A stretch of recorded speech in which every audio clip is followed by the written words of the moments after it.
Let's start.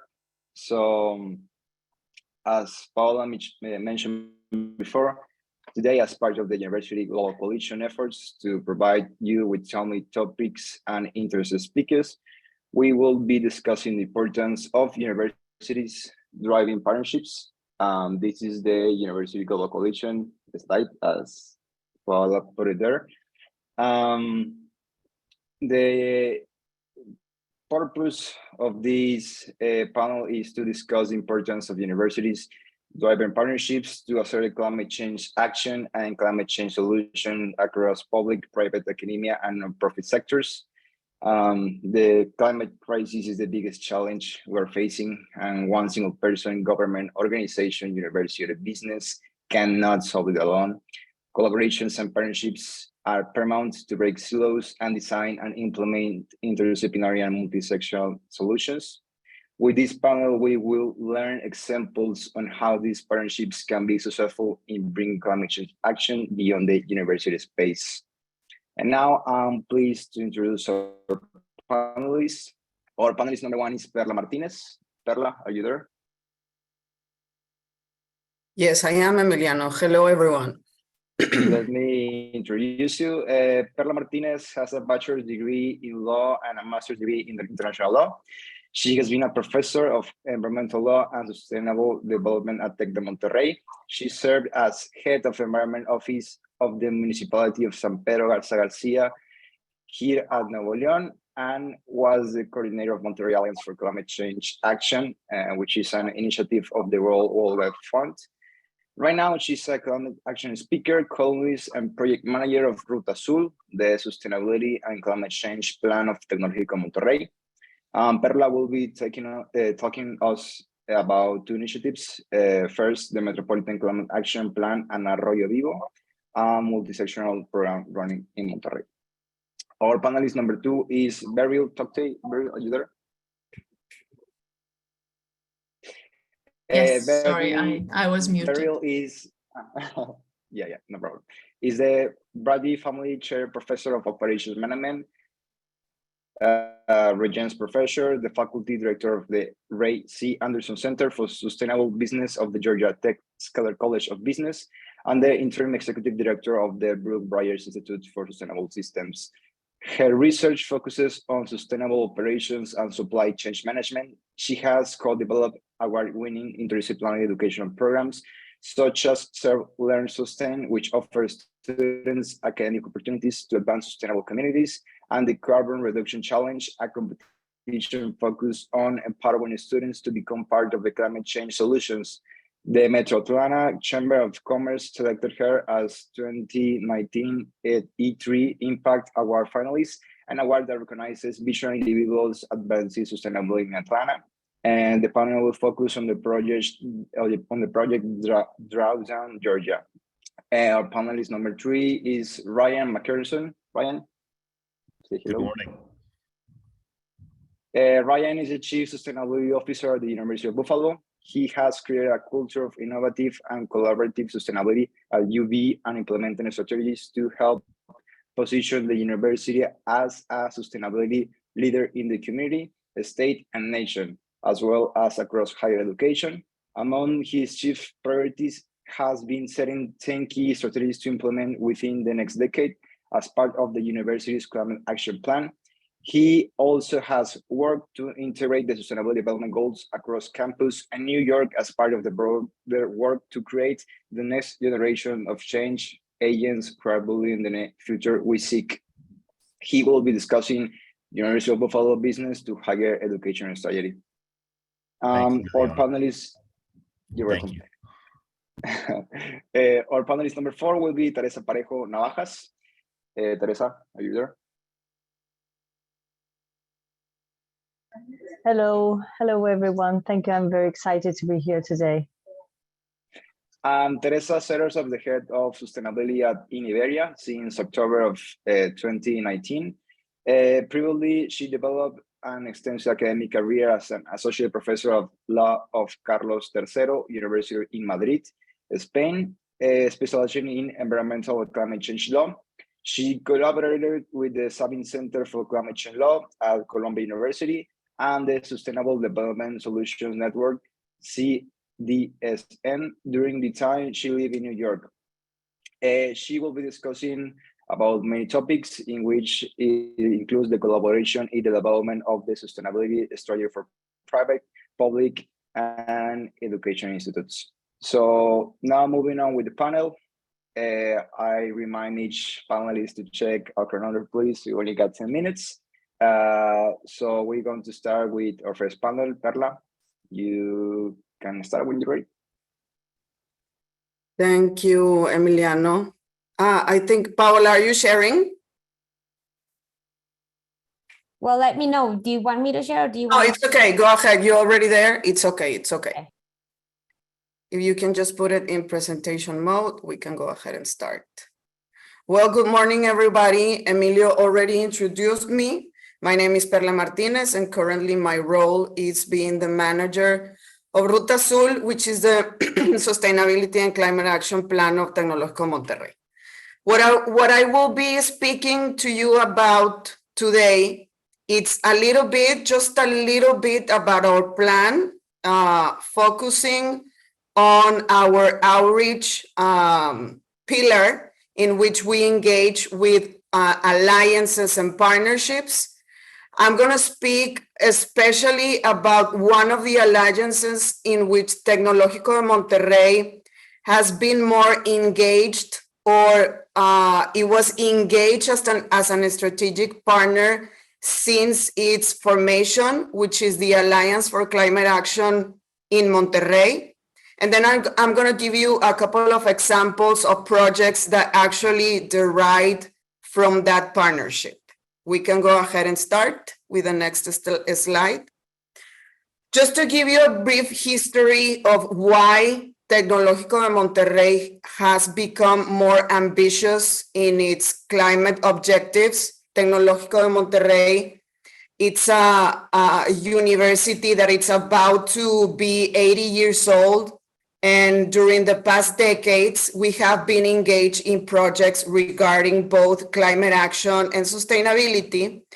But these projects were kind of dispersed throughout our we are a multi-campus university with over 26 campuses all around the country and 6 schools. So they were projects on these topics coming from each of these campuses and each of these schools. But there was a realization that these projects were not well articulated, and that is why Ruta Azul comes to life. It is important to tell you that 2019 was an inflection point for Tecnológicos de Monterrey ambition in climate action. In this year, it was when the university declared a climate emergency, obviously a tendency and an action that had been already made by several organizations, including many universities. So due to both the very straightforward evidence of the gravity of climate change, and also due to the calls of action from the community at Tecnológico de Monterrey, especially from the students, the university decided to make this climate emergency declaration. And what came after that, it was the compromise to achieve carbon neutrality no later than 2040.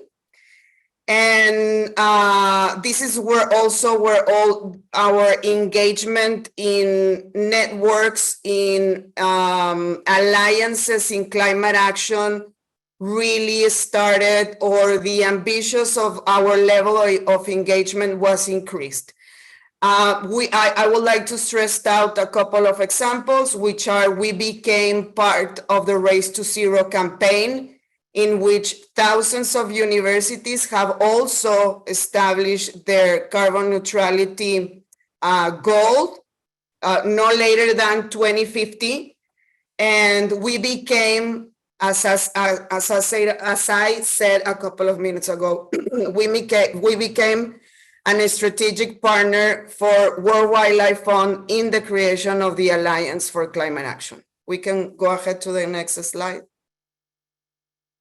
Well, we're taking action after making declarations, making commitments, becoming members of alliances, etc. We took a couple of first steps that needed to be made in order for all of our other actions and goals to really have the capacity to come into life. And this was the creation of a sustainability vice presidency, which was created in 2020.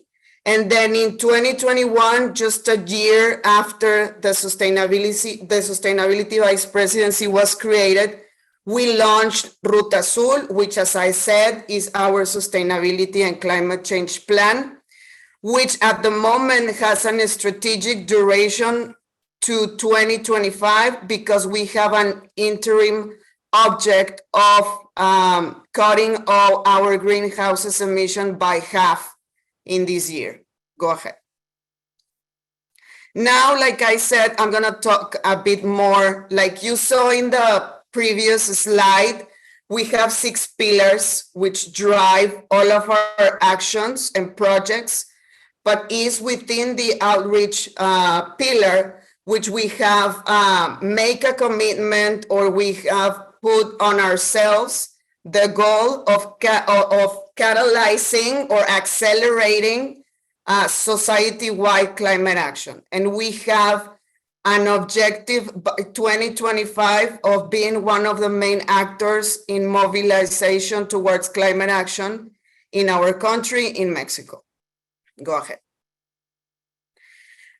These are, we have 4 lines of actions in our outreach pillar, but I will be focusing on the second and the third lines of action.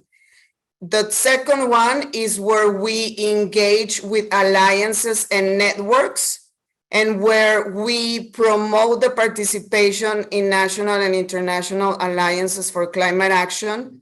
Alliances such as this one, such as UGC, but also, like I said before, one of our main, or one of the alliances in which we work the most is the Alliance for Climate Action in Monterrey, which now has evolved and it has become the Alliance for Climate Action in Mexico, because it has no longer presence just in Monterrey, but also in the 2 other more important cities in our countries, which are Guadalajara and obviously Mexico City. We also engage with other alliances such as UC3, such as ISEN, SDSN, etc.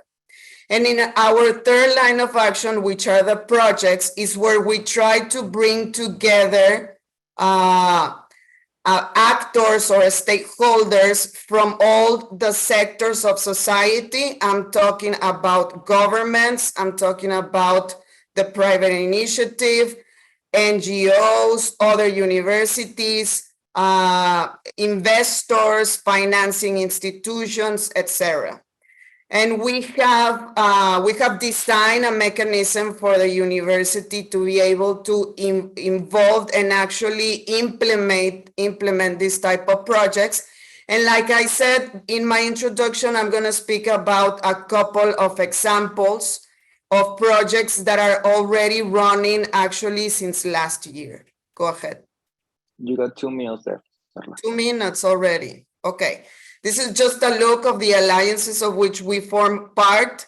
And the important thing to say about this is that we are continuously learning and making new contacts and learning, like I said before, like best practices for other universities and other stakeholders in climate actions. Go ahead. Go ahead. This is just a picture of us. You can see myself, you can see Paola right there. Well, they already moved the slide, that's okay. You can go to the next one. We're very happy to see the results of our efforts in engagement with alliances in the THE impact ranking, we are very happy to be ranked as #1 in Latin America for SDG 17, which is Alliances for Achieving Objectives. And I'm going to go ahead and talk to you a little bit about the projects in which we are engaging.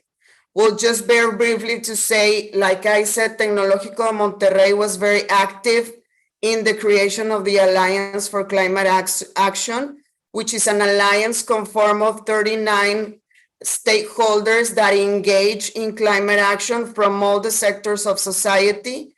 And our main goal is to drive ambitious, collaborative, and multi-sectorial climate action. This is where we became not only a member of Race to Zero, but actually an accelerator, and which have been engaging actively in inviting other organizations, universities, companies, etc., to join Race to Zero and establish a carbon neutrality goal. Go ahead. Well, why are we engaging in this? What is the value that we see in engaging in collaborative climate action?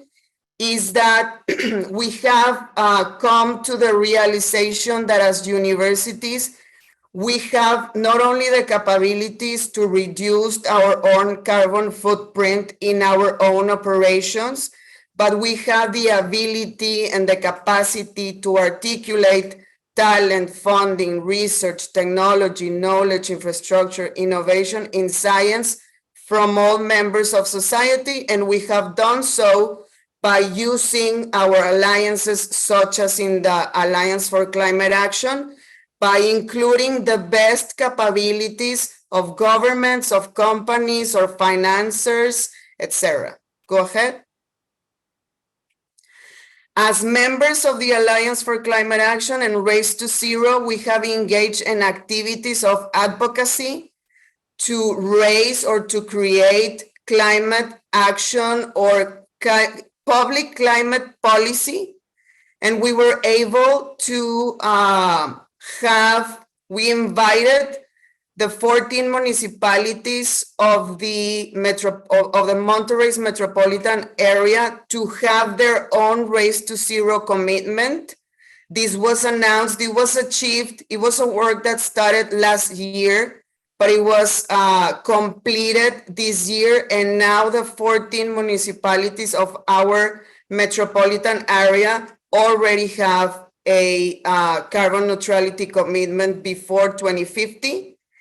And we are now, Tecnológico de Monterrey is now working in the creation of Nuevo León and Monterrey's Metropolitan Area Climate Action Plan by giving technical support for the creation of the plan. We are engaging particularly in two components of the plan, which is the adaptation by offering the actions for climate resiliency that this metropolitan area should have, and also by creating the metropolitan governance, political arrangement, the legal framework that has to be created for these measures, both in mitigation and adaptation, to become a reality. We can go ahead to the last one, and that's that. I just need 1 minute more.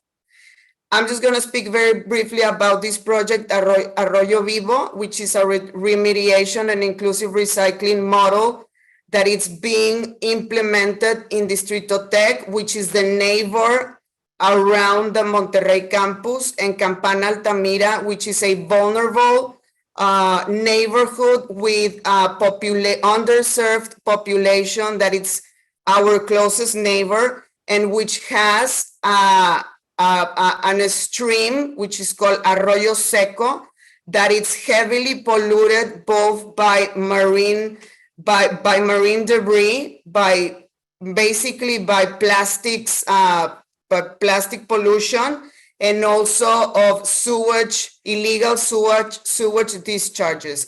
As you can see, or where all the logos that you see there, this project is funded by NOAA, And Tecnológico de Monterrey has the lead in this project. Well, but we also have a co-founder, which is Fundación FEMSA, and we have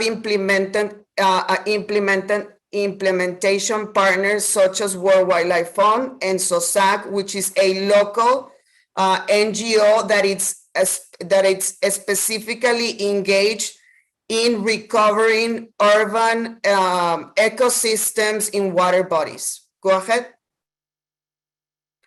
This just, you can see a couple of pictures of the area where the project is being implemented. When I say that it's an inclusive recycling model, is because we're engaging with the community for the cleanup of the Arroyo Seco, but the project is not only limited to cleaning up the Arroyo Seco, but actually creating a business model around recycling. You can go ahead. Just like you can see here, this is a map of all our partners in this project. We have, like you saw at the beginning, we have like 5 main partners, but actually these are the extended map of stakeholders. We have over 30 allies to make this project become a reality. And I think one of the most important parts of this project is that we are considering a model that can be replicated both in Monterrey's metropolitan area, but also around other rivers and creeks that are heavily polluted around the country.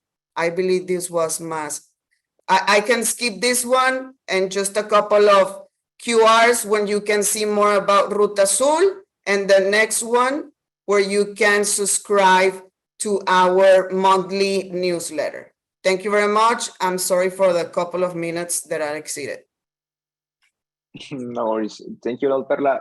If any one of you got any question, you can put it on the chat, and at the end of the session, if time allows to, we may have like a Q&A session. Thank you, Perla. So next we have Beril. You can go ahead and start. Beril, do you want me to share my screen or do you want to share yours? I can probably, let me see if I'm able to share without having an issue here.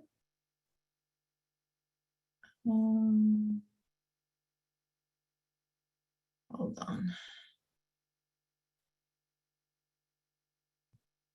To have this open.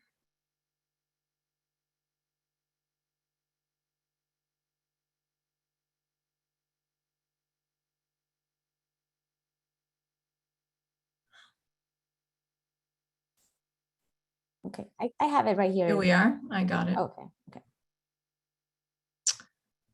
Can you see it? Yes.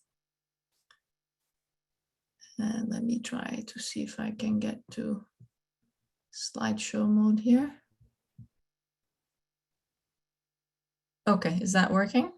Perfect. All right. So thank you very much for having me. I really appreciate this opportunity, and I loved hearing about the partnerships and the projects that that you just presented. So like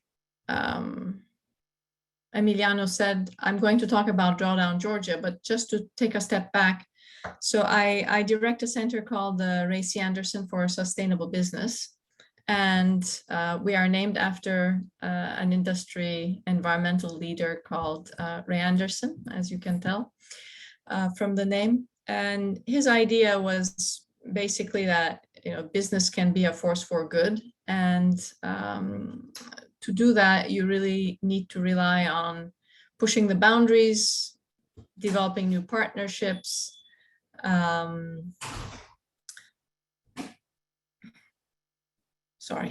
developing new partnerships, investing in innovation, and so on and so forth. So one of the things that we try to exemplify in all the work that we do is exactly those kinds of principles. And this Drawdown Georgia project is one of the projects that we're pretty proud of and excited to share with you all. So we need to think about, where Georgia Tech is situated. We are in the southeast of the US. And when you look at the data, the southeast is one of the areas in the US that is perhaps most negatively impacted. And at the same time, we don't have a statewide climate target yet established. And so that gives more responsibility, if you will, to private actors or other public actors to take the lead. So it's in that spirit that the Ray C. Anderson Foundation invited a number of universities to the table and asked us, all right, there's this Drawdown project that's been going on at an international level with this book that was published,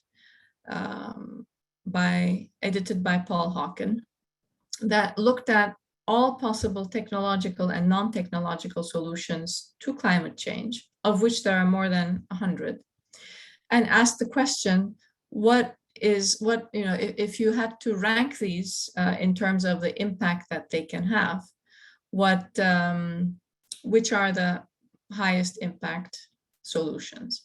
So that's the work that the project did and published. But then, that's a global lens. So the question was, well, what if we looked at the set of solutions, but then asked the question, which of the solutions are the most interesting ones for us to pursue in Georgia, and by extension also in a good chunk of the Southeast, if we wanted to have an impact as early as 2030. So there was a 2-year research project that was a multi-university effort that engaged in this.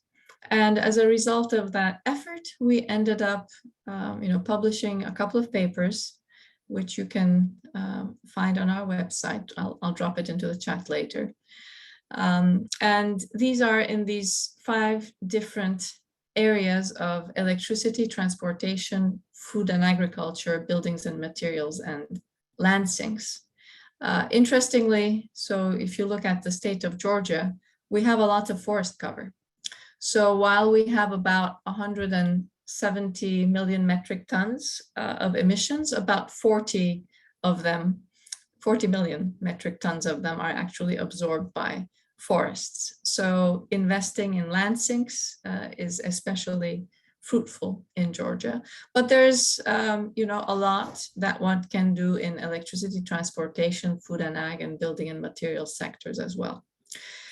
As part of this project, in addition to quantifying these carbon emissions reduction potentials, we also looked at some of the beyond carbon implications of taking these solutions to scale.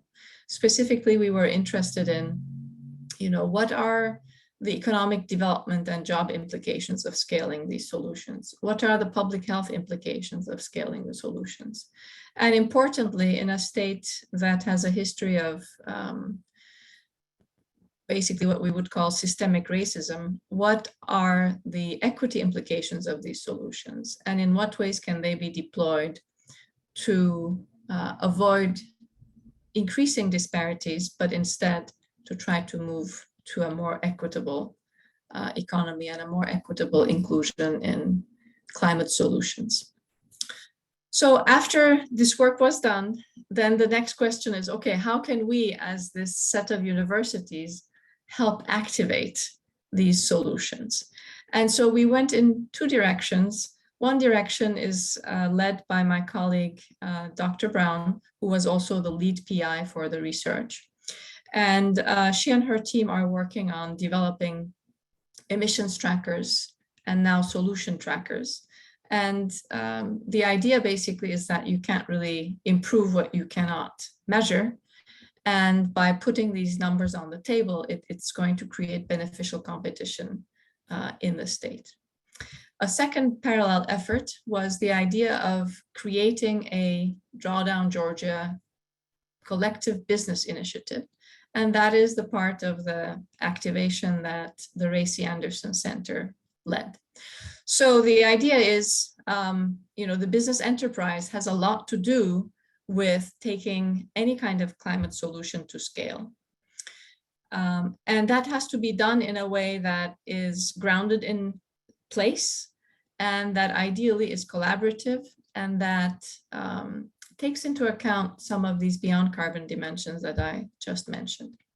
So we set out to build such a compact, and in doing that, we wanted to have firms that were representative of the state, that, in terms of sectoral diversity, urban-rural continuum, company size, and in terms of their carbon ambitions. Because we have companies, large companies headquartered here who are actually part of the Science-Based Targets Initiative and have already set ambitious targets. But we also have a lot of companies that are still learning and still setting their targets, and a lot of others that haven't really got going yet. So how can we lift up everyone together? So this business compact was formulated around 4 activity areas. One is to facilitate collaboration. So many of these projects cannot be standalone projects. You have to take a systems thinking approach and see how you can collaborate across the value chain in some cases, and even with competitors in the pre-competition space in others. So the compact sets out to facilitate that kind of collaboration.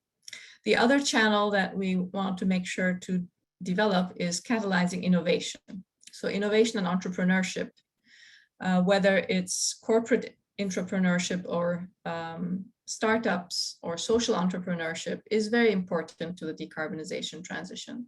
So that's another area that we're focused on. The third area is creating a community of practice where people are learning from each other, sharing best practices, and of course, importantly, reporting on progress. So if a company joins the compact, basically they're committing to supporting the statewide achievement of net zero carbon emissions, to participate in at least one collaborative initiative, to report annually on activities that they undertake to support this target, and also, financially contribute in relation to their size to funds to sustain the core operations of the compact. And on the right, you see a selective action menu that they can pick from. At the present time, so we launched this compact officially last October, and we have now over 40 companies in the compact. Here are, I'm sure, some logos that you do recognize, but also a number of logos that you don't recognize. And that, speaks to the diversity of the companies in the compact. In particular, I wanted to share this. We have some names that you would recognize from Fortune 500 companies, such as Coca-Cola, UPS, and Delta Airlines, who have committed to be part of the compact. We have some other, actually, these that are listed are mainly privately held, large companies that are headquartered in the state: Interface, Southwire, Cox. And then we have some small and medium-sized companies and startups, some of which are women and minority owned. And you see in these, graphics, in terms of geography and in terms of size, the diversity that we have in the compact. So right now, where we are with this is identifying and coalescing around some joint projects. Some of the projects that have emerged as of interest to our members include afforestation projects in the state, include virtual power purchase agreements that would work in the state of Georgia, given the unique legislative landscape.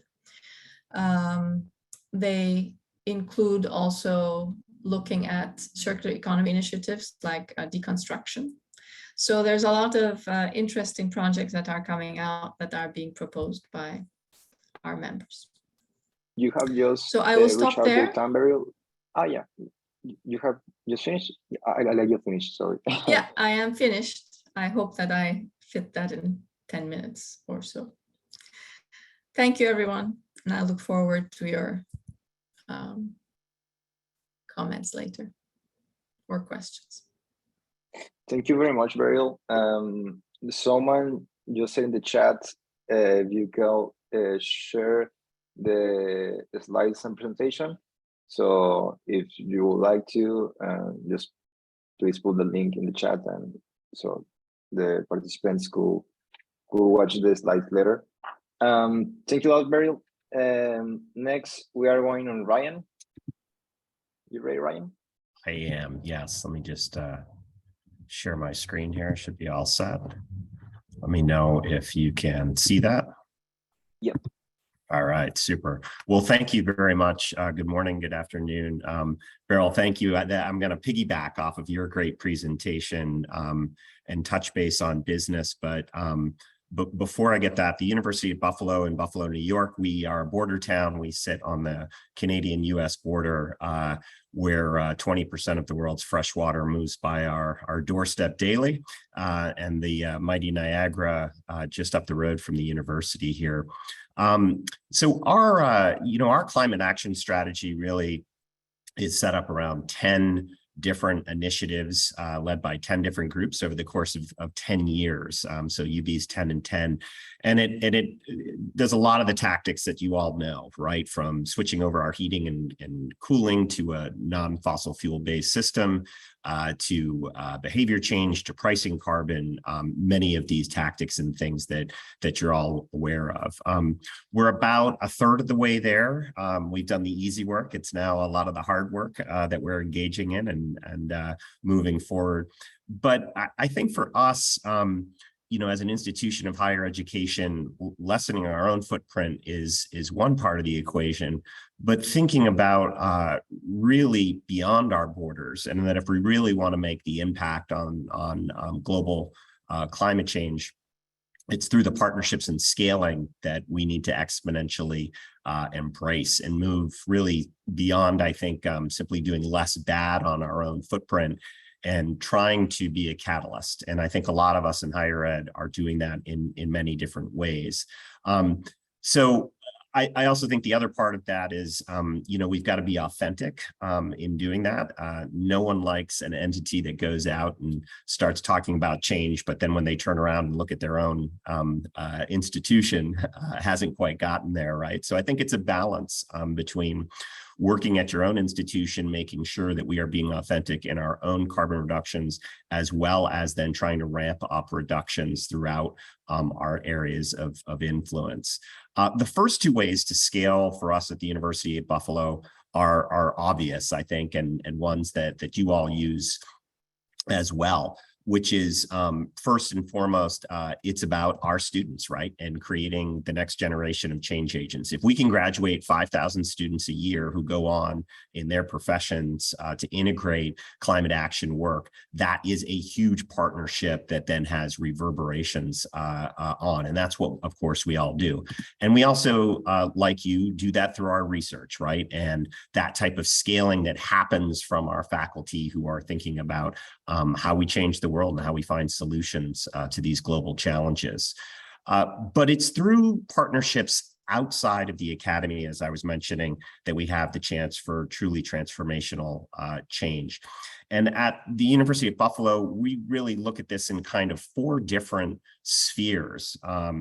And so it ranges from environmental NGOs, our municipal or local governance. We have about a little over 1 million people in our immediate sphere of influence here in Western New York, across higher education through entities like this. And then I'm going to focus most of my comments here on the business aspect of that. So our first kind of foray into this was trying to provide additional capacity into the environmental community to really ramp up climate action advocacy, quite frankly. So we had about 100 different environmental NGOs throughout the region. And here are some of them. And the university's role with the Community Foundation was to come together to try to create an entity to get these groups talking about climate change and promoting that. And so that has led to a decade worth of integrating that message into these different groups, some of which embrace climate action very, very strongly, and others where it was just coming into their lexicon. So that was the first kind of way into that, if you will. The second was an entity that our School of Architecture and Planning really championed called One Region Forward. And this organization, or what became really an organization, was really about sustainable planning for the region and specifically implementing climate action solutions with municipal governments. And so the idea was that these smaller governments had less capacity, and so how could we assist with that?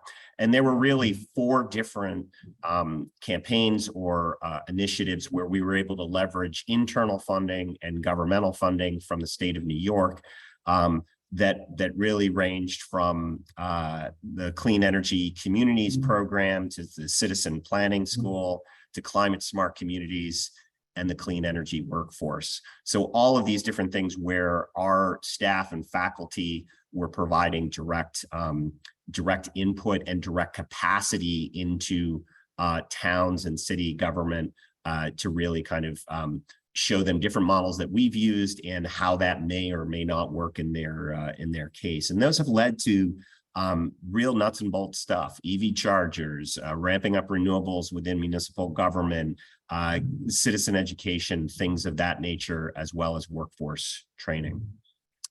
But it's this, and then the third area, is higher education in general.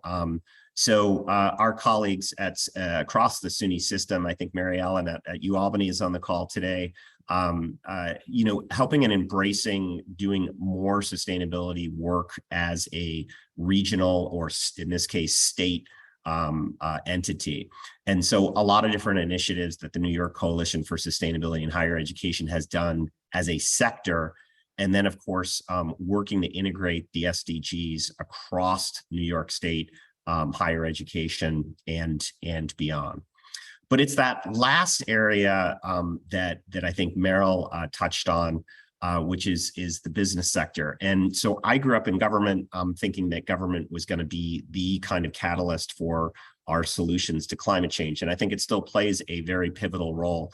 But the idea of getting 200 nation states to all agree and then enforce all of that, I think is challenging. And while, of course, that is still the goal, I think that I've come to the personal conclusion that the only way we are really going to get there is to leverage the power of scaling that the market can give us, in addition to government regulation and all of those other things. So we've really focused in on the power of business and trying to do that within our sphere of influence. And the number one strategy for that was really embracing the idea of building capacity across Western New York business. So there really wasn't a sustainable business conversation happening in our greater region. And so working with Erie County and ourselves, we created the Western New York Sustainable Business Roundtable, did a year's worth of planning with likely businesses, started that initiative. We started with about 4 or 5 businesses. We now have close to 100 dues-paying members across Western New York. And the idea, similar to what Beril had talked about, was that these businesses are making a commitment. They're actually signing a pledge and then reporting out on their metrics. And most of these are kind of medium to small size businesses. So the Fortune 500s out there have a lot of resources to pull from, but we were really honing in and focusing on that kind of area that needed some capacity and some assistance. And so we do things like summits, workshops, all sorts of different pieces where at least once a month we're bringing together different members of this community, introducing them to new things, sharing war stories, sharing different peer review, things of that nature, and really trying to build capacity and again, measure that as we were talking about earlier. The last piece within the business sector that we have spent a lot of time on, we actually modeled it after a program at Georgia Tech, is a little bit more student focused called the Carbon Reduction Challenge. And what we do with this is we place students, we do some education with students around carbon footprinting and building climate action plans, CAPs. So we do that work in the classroom, and then we actually pair them up with companies who are looking to do their first inventory, greenhouse gas inventory, and building a carbon reduction plan or a climate action plan. And so they go through these steps that you see here, and they do that over the course really of a couple semesters. And we've had some fun work with that. They also pitch, this is our local congressional member, Congressman Brian Higgins. They work on those pieces, they present, they learn, but it's the companies who get the product, and it's an implementation plan that has been designed with them. This is the number of, this is a picture of one of the groups that was working with actually a recycling company to bring its carbon footprint down, and some of the impacts that you see there. So I'll pause there, and we can dive into questions when we get to that point. Thank you. Yeah, sure. Thank you very much, Ryan. At the end of the session, we will have some time for Q&A. So just a reminder, if any one of you had any question, please put it in the chat. So at the end of the session, we can answer it. And last but not least, Teresa, are you ready? Hello. Yes, I think so. Let me share my screen if I can. It says I can't do it. Can you allow me? Yeah, sure. We can allow you.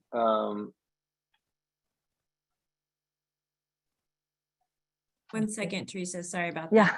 No. I have your presentation ready as well if you want me to share it. Okay.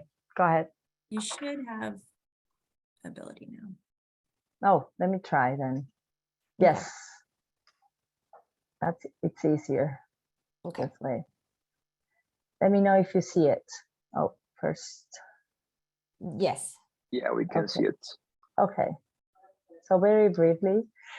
So what I'm going to share, or I want to share with you, is the sustainability strategy of Iberia. I don't know if most of you or some of you know what Iberia is, but Iberia, as you can see, is an airline, not just an airline, but mainly an airline. And it belongs to a group of airlines called IAG Group. And that group includes British Airways, which I'm pretty sure you know, Aer Lingus, Iberia, Welling, and Level. So a bunch of airlines. And all of them committed to having or reaching net zero emissions for 2050. So this is very different from perhaps other industries, mainly because it's very difficult for us to reach such a goal, aligning our strategies with the international treaties and what the state of the science says that it's needed to tackle the worst effects of climate change. So it's a great effort that was led by our group. That was the first group of airlines that committed to that objective or target, and now the sector as a group has committed to it. So it's a great thing. So this, of course, and this is what I'm going to talk about. This strategy that I'm going to show you is not possible to do it just by ourselves. This is something that can only be done through collaboration, public-private collaborations, but also private or collaborations among private companies. So perhaps you know, but the industry, our industry, is really it's been targeted as one of the most dangerous ones to tackle climate change. So we know we are facing great challenges, and I'm going to explain to you that this is not really true. So we know that we have to go through different trends. The industry is going through different trends. mainly that we need to ensure that our operations are very efficient, that we need to focus in our customers because they are very well informed and they want to see a sustainable customers journey. We also need to show that we generate great or an important and positive social impact to society, but we also need to focus into our own companies, and we have to ensure that our employees are really proud of where they work and that they also are able to share the message of sustainability to our customers. And of course, not only our own business, but we need to ensure that all the supply chain is also committed to our own same targets. So what is happening today? The aviation sector today only represents between 2 or 3% of the total global emissions, CO2 emissions. This is very little compared to other sectors, but this doesn't mean that we are very comfortable with this, because we understand that first, if we only talk about individual carbon footprints, then those who travel by plane, they have a very important footprint regarding or involving the aviation. And also because we know that our sector is very special, because we have to rely on technology to decarbonize our activity that is not currently developed. So in the future, there are studies that say that our sector will represent around 20% of CO2 total global emissions in the year 2050. So we know we have to act, and we are totally committed to that. One thing that I want to stress that is very important is that you might hear that the aviation, the short haul aviation, those flights that are very short must disappear. And this is, at least in Europe, this is something that you can hear a lot.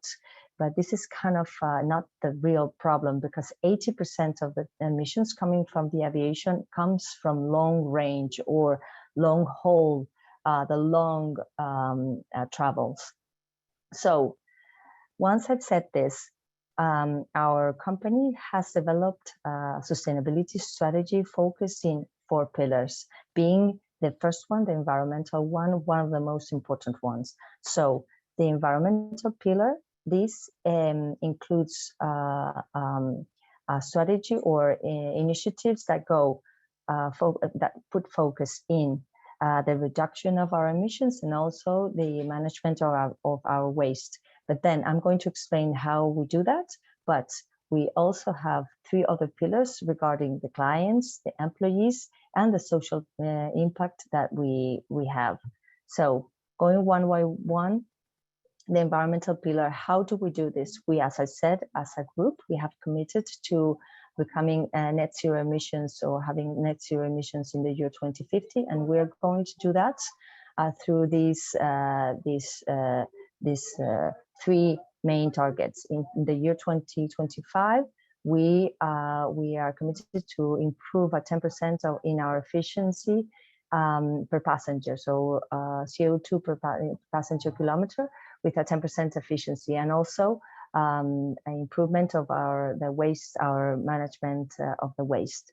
And then in the year 2030, we want to have 20% net emissions reductions, and also we are committed to have our 10% of our flights using sustainable fuel. I'll explain what that is.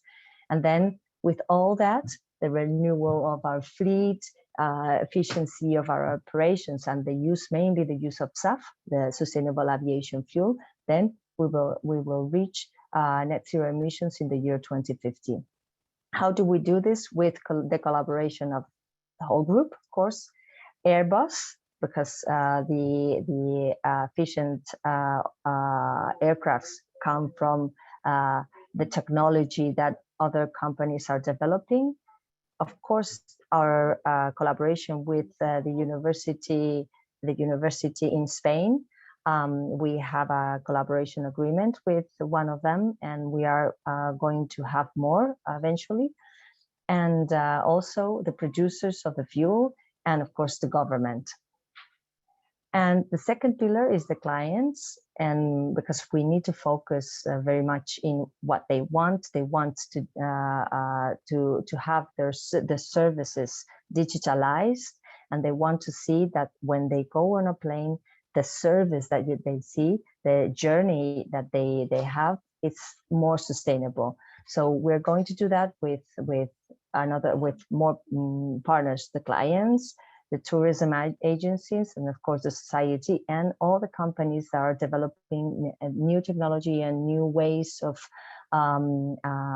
achieving these services in a more sustainable way. One of the examples that we are very proud of, that now we are offering our clients, is that they can offset their emissions when they go on a flight. And for that, we have developed a calculator, a specific calculator for our flights, and they can then with that monitor their emissions and then offset, if they want to, all their flights. And also we are going to offer our corporate clients a SAF program in which they can purchase an amount of SAF that this is key for the decarbonization of the sector. What is SAF? SAF is a kind of fuel that is up to 80% more sustainable than a normal kerosene or traditional kerosene, because the way in which it is produced and the different things that it comes from, even they can use waste from urban, urban waste. They can use that and bio things like oils, cooking oils, and other kind of wastes, biological or eco waste. They can use that to build or produce this kind of SAF. And because it's produced locally, in terms of the life cycle of this production, the production of the SAF, it reduces the emissions up to an 80%. And this is wonderful because this type of SAF, you can use it in the same aircrafts, the normal aircrafts. You don't need to change the motors of the aircrafts or the way in which you fly, or even the airports. And this is something different from what happens with other technology, as the hydrogen, which needs to change everything. And this is a reality, but the problem with this is there's really very little production right now, and the price is super high. So we need to collaborate with the government in order to have incentives, such as the ones the US is doing for their airlines. And we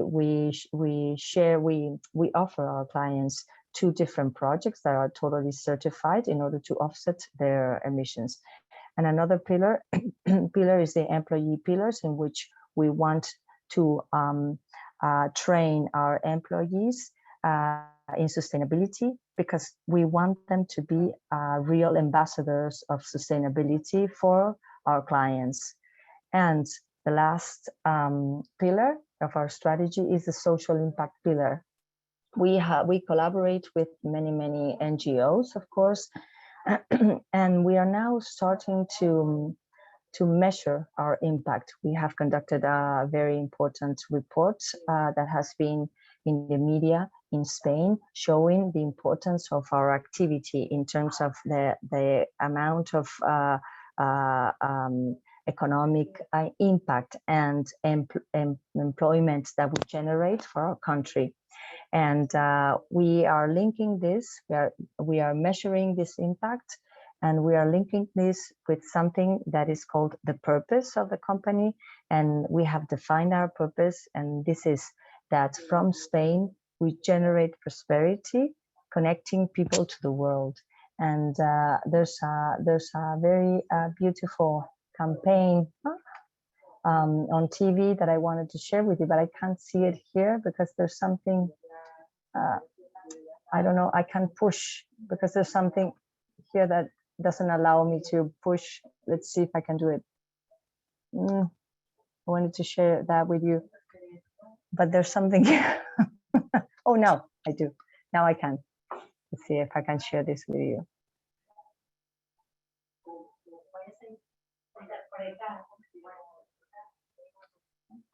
Also, we have, yeah. Do you see it? No, maybe No? you reshare your screen. Maybe we can. Oh, it's okay. Then if you don't see it, you don't see it, right? No, we don't. Okay. If you can put the link on the chat so that everybody okay. has access to it and we can watch it. Okay. So that's link. That's a video that was on the TV in Spain, and really shows the purpose of the company and the collaboration among different organizations that I was just explaining. And that's all. Cool. Thank you.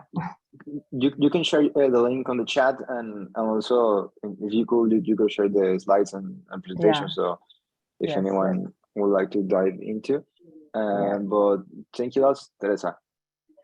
My pleasure. Let me share. So yeah, thank you to our panelists for the great presentation and showing us concrete examples of cross-sector partnerships to advance climate action. I think what I like the most is the diversity of problems you all have, and also the diversity of approaches driven in most of cases by collaboration and innovation with universities as a central part of it. So the idea here, we got like 25 minutes left, is to ask several questions to our panelists. And then after those questions, the audience got the opportunity to ask any other questions. And also you panelists can ask questions between yourselves if you want to dive into any topic.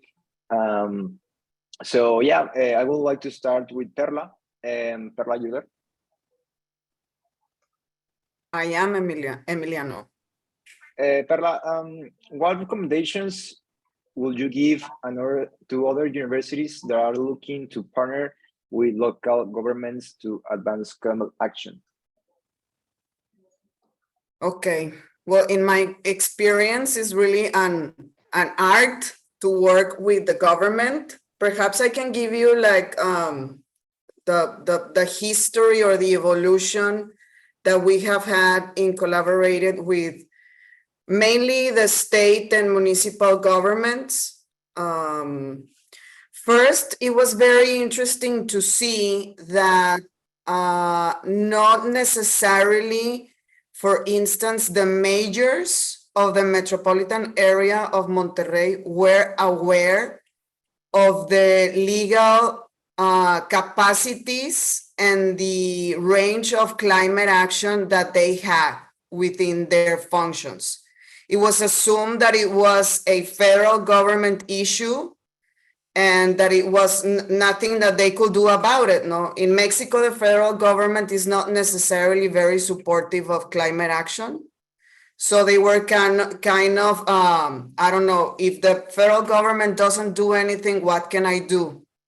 So it was like a process of really showing them how in cities we have great capacity for climate action, no? The way in which we transport in city, the energy that we use, how we use the public space, if we have green areas in public spaces, etc. So it was once some of the majors understood the capabilities that they had within climate action, we identify these, like we call them like climate action metropolitan champions. They realize what they can do and they assume their responsibility, and they really pushed and actually made that part of their Some of them were actually in campaign when we had these conversations with them, so they even made it part of the campaign proposals. No one, for instance, was using the words climate crisis. It was like it was not in the narrative of politicians here in the metropolitan area. Like climate crisis was something, or climate change was something happening to the polar bears, but not to the people living in Monterrey. So once we made that clear, like I said, not all of them, but some of them really did understood and engaged. So that was really important. After that, we started working with their teams, because if the majors didn't have this in mind, where their teams weren't necessarily capacitated or trained to promote, to engage, and to implement climate action projects. So we work with the teams by giving them training in climate action projects. And just not to extend a lot, we design the projects. For instance, we designed Arroyo Vivo at Tecnológico Monterrey within the Alliance for Climate Action. And then we invited them, once we had the project designed, their specific role, like state government, we need this from you. City of Monterrey government, we need this from you. And guess what? We already have the fundings. Because this is always an issue in governments, at least in Mexico. There are not enough budgets, of if there are, they are not necessarily allocated to climate action collaborative projects. So we were, guess what? We already have the funding. You can come and put not only, you can add some of your resources, not necessarily money, but obviously money is always welcome. But you have other things. You have manpower, you have equipment, etc. So I think that when you approach the government with a project already designed, that it's very obvious that it's needed, and that you are putting resources in it, their chances of coming together and participating in the projects, it's greater. And just to add one more thing, you have to be really insistent. You have to insist. If they don't want to take your call, call again, call over and over and over again. That's what we have done here. Actually, that was, now our relationship with the governments, it's much more solid, because we have proven, like I said, that the projects, that if we work together, we're going to have all the resources needed to solve these huge problems. I mean, when they see a big problem, it's like, I better ignore it. Let's pretend the pollution in that river is not there. Let's just look the other way, because it's too difficult. So by coming, but like I said, like showing them that we are there to help, not only to point out them as responsible for the issue. That's amazing, Perla. Thank you so much. And this is also an open question. So if Teresa, Ryan, and Beril want to add something, you are welcome to. Everything cool. Okay. And so I got another question for you, Beril.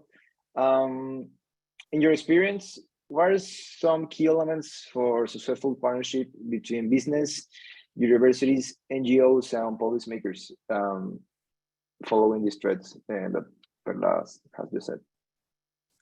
Thank you. That's a good question, and I think it depends a little bit on the context. But the most fruitful avenues, I think, are along the lines of what the panelists have talked about in terms of technical expertise sharing, and in student training, and student hiring, because faculty is industry is always very interested in hiring students who really are at the forefront of knowledge and techniques and skills. And so to the extent that the university can create programs like the carbon reduction challenge, Ryan, I'm delighted. I knew that Buffalo had reached out a long time ago when we first did that, I think. I hadn't kept up, so I'm delighted. So, developing programs like that give students exposure and the language and the techniques to be able to be climate problem solvers from day one, and to see themselves as potential agents of change in the companies that they go to. Then also the appetite from companies is there to hire such students and to work with them. So student-focused programs is definitely one area to go. Another area that I think has been pretty fruitful at Georgia Tech has been something called the Smart Communities Challenge that the Partnership for Inclusive Innovation has spearheaded. And so with that, there's some funding from government, and then local governments are invited to apply in that case, this is Smart Community Challenge, but you can apply the same idea to resiliency challenges or climate action challenges. And the proposal, must include some business partners, and it must also draw on the faculty expertise at Georgia Tech. So basically the solicitation or the call itself is structured in such a way that it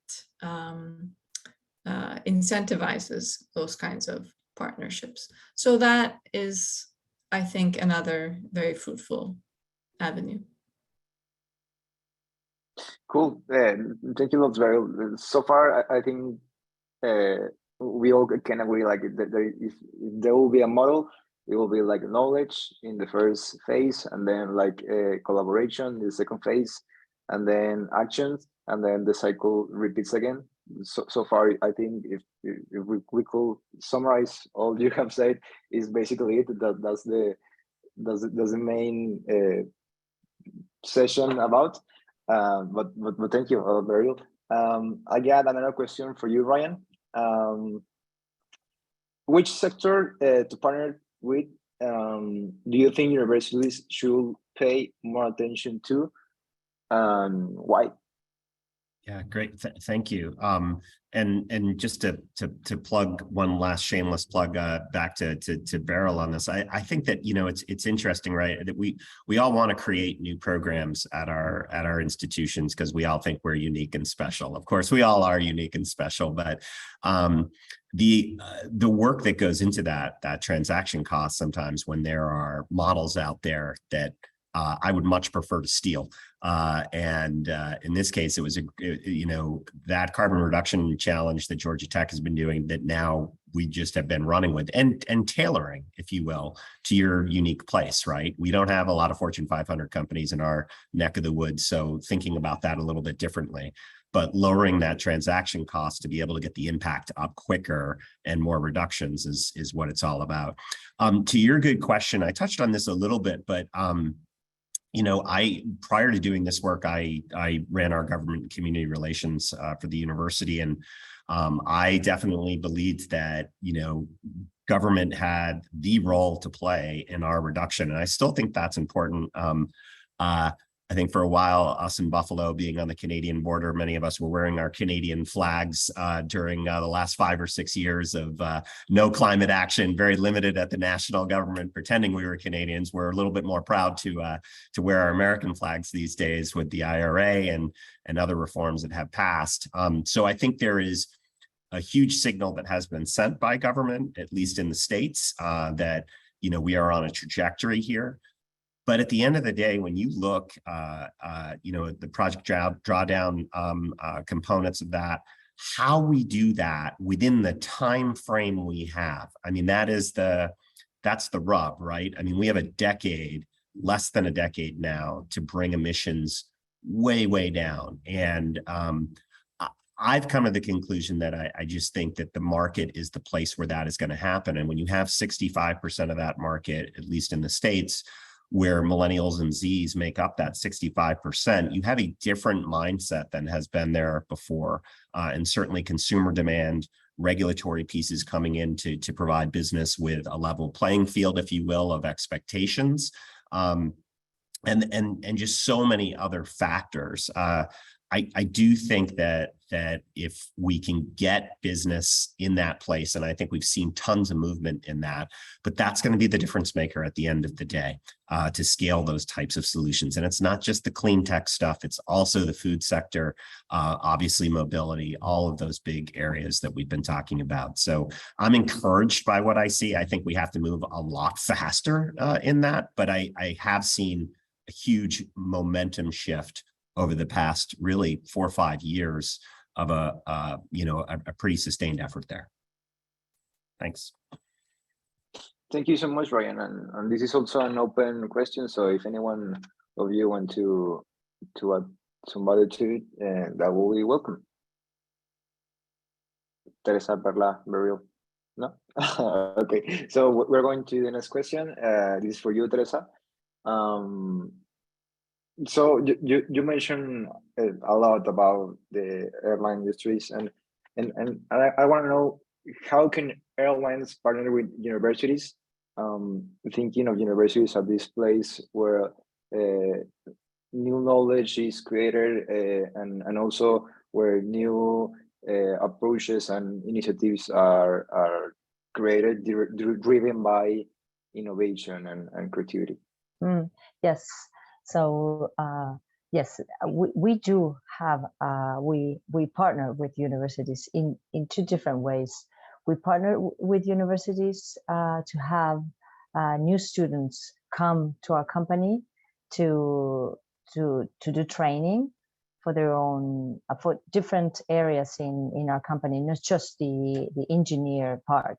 So we have people coming to our legal, to join the legal staff. We have people joining other teams. And then of course the engineer part, which is, I guess, the most interesting one for the students. But then we have a specific partnership with one university. It's called Politécnica de Madrid.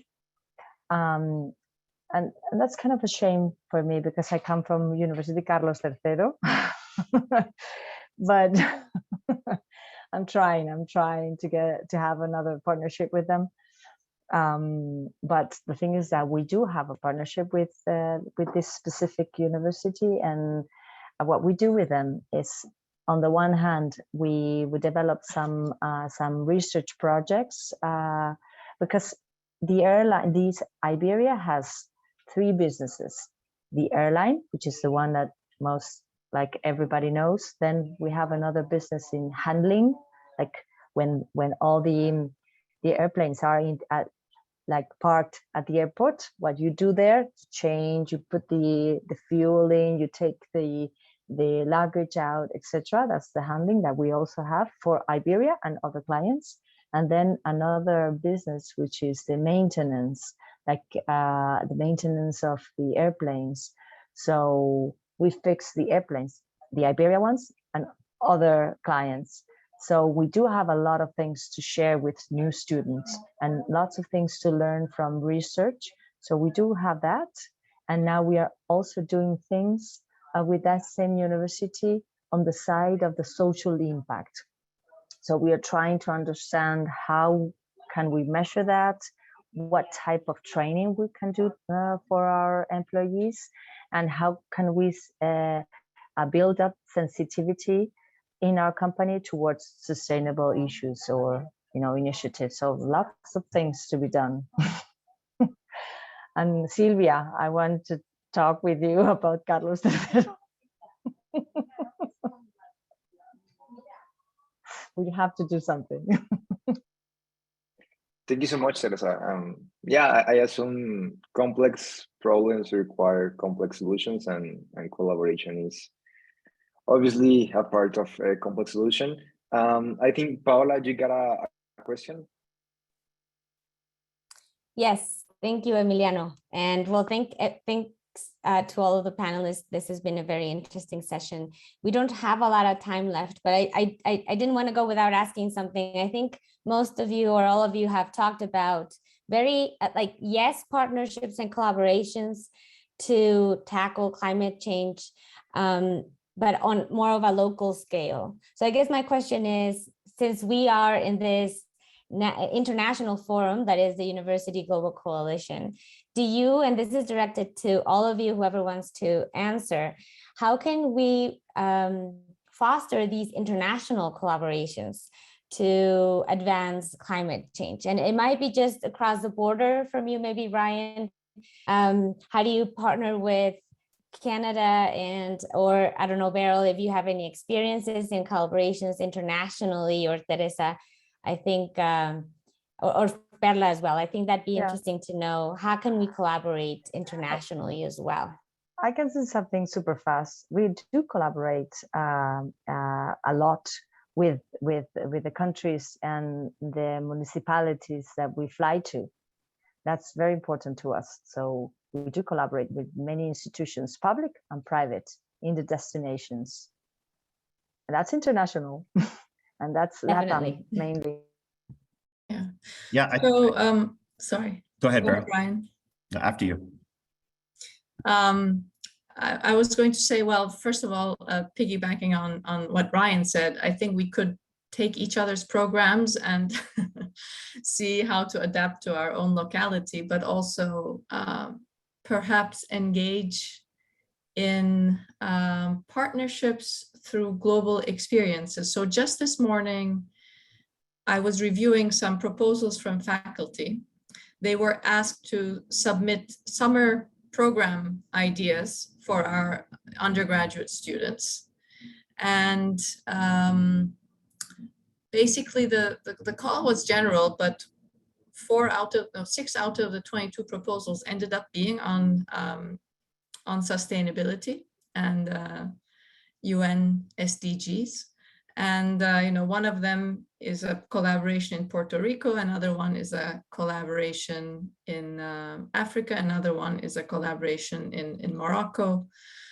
So to the extent that the universities and the UGC have summer experiences for their students, perhaps we could look to being more intentional in developing bilateral programs like that. So that's one idea for us, maybe. Yeah, I agree with that. I think this forum and the UGC is the way to do that. I mean, I think, sharing these experiences and learning from them, et cetera, in addition to what Beril said. I'll be a bit of a contrarian though for a second. I think our time is better spent when it comes to impact actually outside of the international community, because I think you can get more reduction, leveraging our capacity, all of us, in our home regions, if you will, in our territories, in our countries, in our states, in our localities. I think that's where we're needed the most right now. I know at times it may not feel like at times it may not feel this way at my own university, but we are leaders in reducing emissions right now, and there are a lot of entities out there who I think really need that. That assistance, that partnership, if you will. So I actually think the partnership outside of international higher education is so important to get to our goals, but that we need to leverage groups like this to be able to share some of those best practices and learn and not have to do all the failing that, at least I've done in this journey.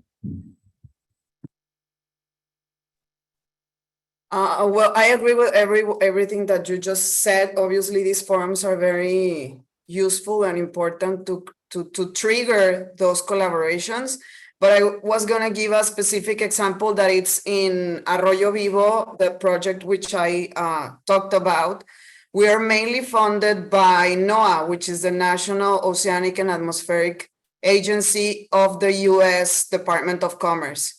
And the logic that funding was allocated was that the U.S. government recognizes or acknowledges that the pollution, the marine debris that is deposited in a stream in the urban area of Monterrey, due to how the streams and rivers are connected, result in affecting the Mexican Gulf, which obviously are part of US waters, and ultimately affects US economy and US population.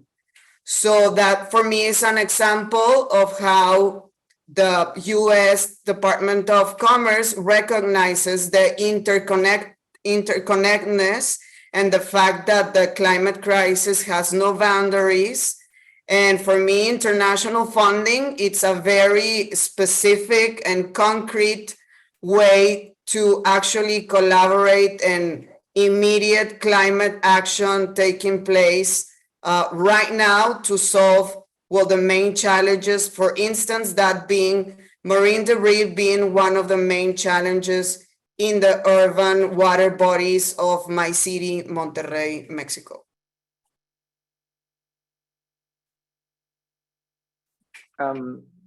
Does anyone want to mention anything else?